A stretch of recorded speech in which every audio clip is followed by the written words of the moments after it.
Listen up, get ready, I'm not gonna take no more. There's a revolution, a revelation going on in my soul. Buckle up, get ready, we're not gonna sit. Well, we are so happy here at Live from the Heartland to welcome a very good friend and a longtime friend of Michael's, especially. You guys go back further than I, but I've been lucky enough to know your family for some years now, and you're all wonderful. I love you. We should let people know that that sun coming through the window behind you is from Florida. And yes. We just had a really nice day yesterday here in Chicago, and we're headed for some snow tomorrow, I think. Well, I'm really sorry to hear that, but I've got it pretty tough down here in Florida. You know, it's very difficult to drive with the sun beating, creating glare in the windshield, and this 90-degree heat, and makes the pool too warm actually to work out in. I'm not listening to any of this, Michael. Okay. My sister Colette used to live in Florida, and she said her favorite bumper sticker down there was, "When I get old, I'm going to move to your state and drive really slow."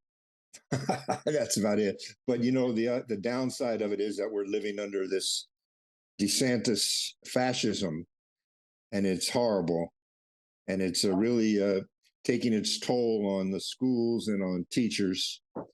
And this is a man who's very likely to run for president of the United States. And so his goal is to make the whole country like Florida. And he doesn't mean the weather.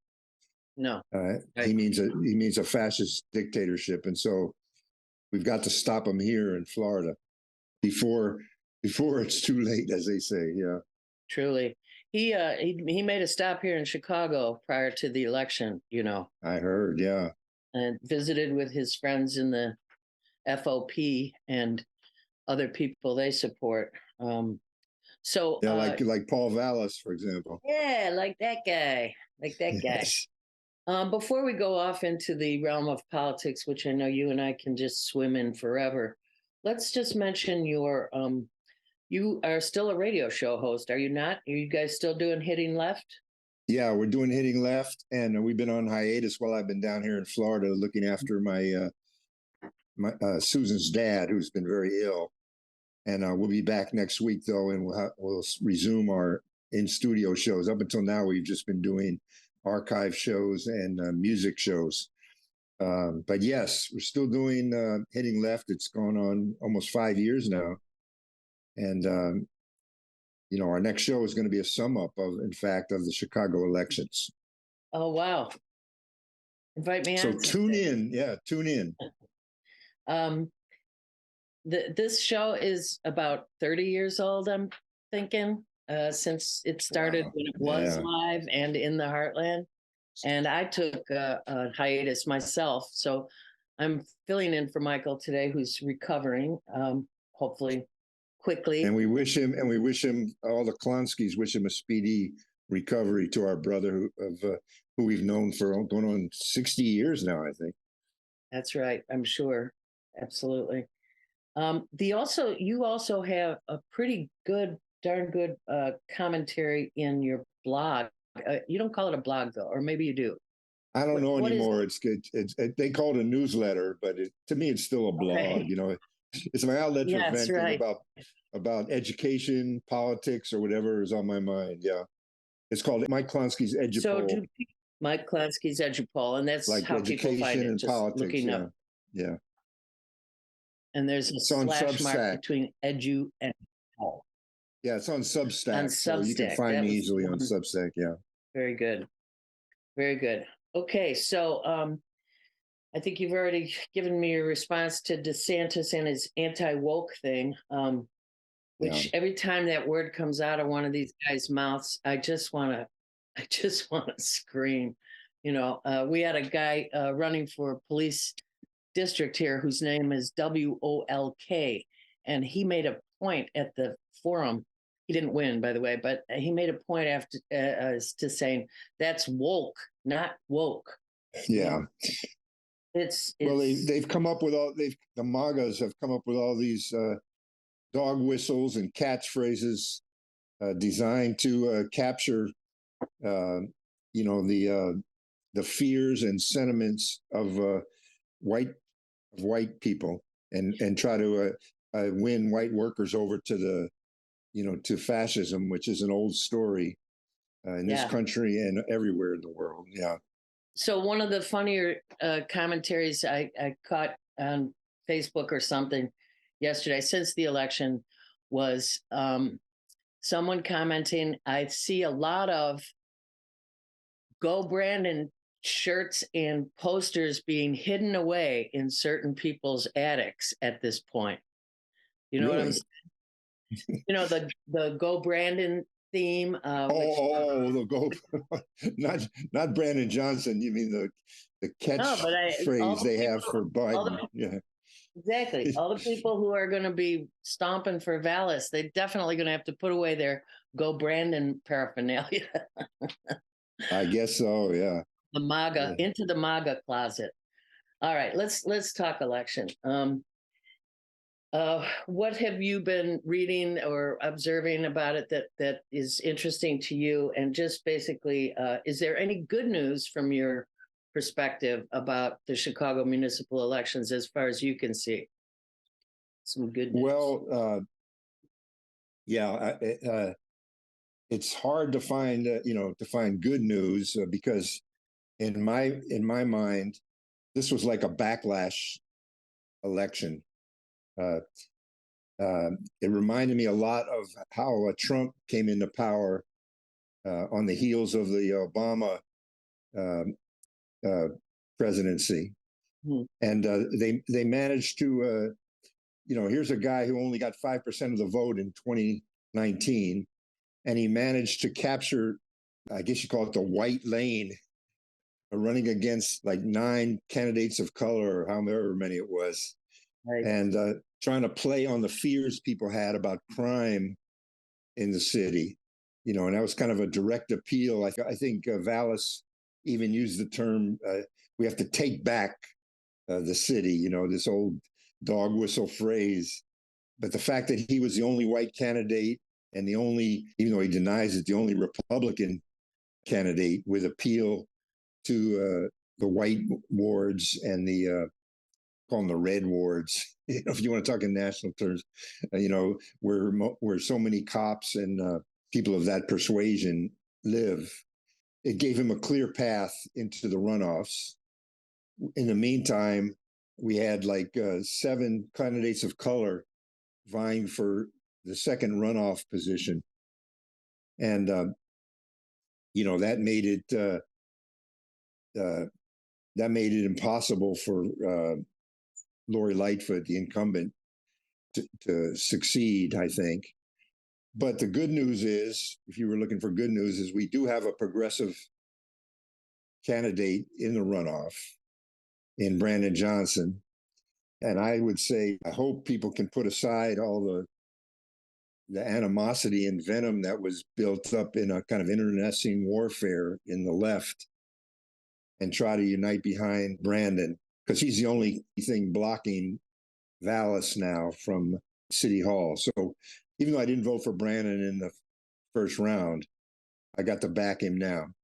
Yeah, I think that's the case for an awful lot of people. I actually did not feel, even though it was a real situation of consternation when Chewy jumped in when he did for a lot of us, and wondering, why now? And we had, as you said, I would say 3 or 4 actual progressive candidates. Cam Buckner, Sophia, Brandon, and I'm forgetting the other one. How quickly we forget. Anyway, but I didn't see vitriol in front of me between left. I was working in the 49th ward, and we had a very activist Chicago teacher contingent, as we always have had. And they actually, they bumped up the ranks in our little organization here, and we decided we would do ranked choice balloting for the endorsement because of the number of candidates. which we could talk about that in a second. But anyway, they won. They edged out for Brandon by 1 vote over the Garcia faction, which I am part of. But we're not a faction. We're, I wound up handing out Brandon signs to those who wanted them from the campaign office and telling them where to get Chewy signs. I mean, there was coexistence. Now, of course, there's got to be unity. Yeah, well, I've seen the kind of the over the top kind of toxic treatment of those progressives who weren't aligned with each candidate. And I think this that online. Do you see that online, Mike? I see it online. I see it all over. I mean, CTU people drumming Chewy out of the progressive, saying he's no longer a progressive. That kind of stuff. Spreading rumors about each other. This has been going on, by the way, since the last election. In 2019, and I don't think the left ever got, or I'd say the left, but many in the left ever got over the loss to Lightfoot in the 2019 election. And ever since then, they've been going at her, not just the left, but the white media press corps, the City Hall press corps, have been merciless. And I think it's led to, deep divisions. And I'm hoping that they can put Humpty Dumpty back together again, because I think it's been shattered, put in pieces. And there's a lot of hard feelings now. And it's very difficult to just say, okay, we should all forget about that and unite behind Brandon. It's going to be a tough road. Not when you look at what the alternative is, I think, right? Well, look at it this way. If unity could have been built, if you take the combined votes of Brandon, Chewy, and Lightfoot, put them together, the progressive candidate wins without even a runoff, over 50%. Right. But they couldn't do that. And I'm looking for signs that that's possible now. You think it can be done. I hope you're right, but I'm dubious. Yeah. I'm hopeful, but I'm dubious, How do you do that at the same time? Yeah, I don't know. It's been the story of my life. So what ward do you live in? Do you live in 26? Well, my ward is the first ward now. It used to be the 32nd. So but now I'm in the first ward, yes. Who's your alder? Well, now it is La Spada. It used to be Wagaspack. Right. Okay. And Vallis carried my old ward. In other words, Wagaspack's ward, he carried it easily. He got 48% in that ward. But in my new ward, Brandon won. Mm-hmm. So La Spada is in a runoff. You know that, right? La Spada's in a runoff, yeah. And they, came so close. Unless the mail-in ballots make a difference for them. Yeah, well, there's still a lot of runoffs going on in the aldermanic election, so we'll see what happens there. What really pissed me off was that this guy Gardner won up on the north side.